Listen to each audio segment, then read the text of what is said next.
Estaba entrando ahora, estoy un poco muy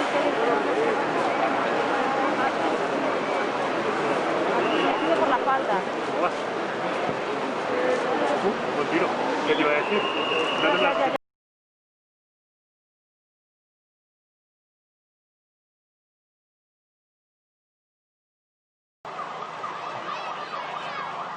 Several floors of the building in the capital's Toledo Street have been affected by the blast.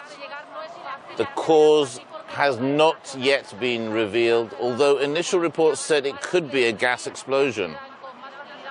The building is understood to be next to a school and a church where there are no reports of any casualties. Police and firefighters are among the emergency services that have rushed to the scene. Madrid's civil protection team tweeted, "Ongoing incident in the area of Puerto de Toledo.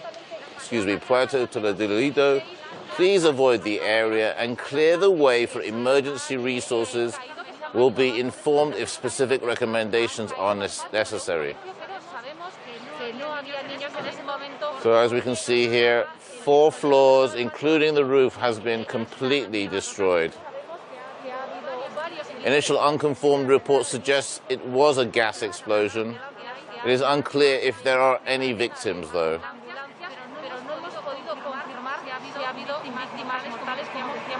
Spanish news site El Diario reports a strong explosion that was registered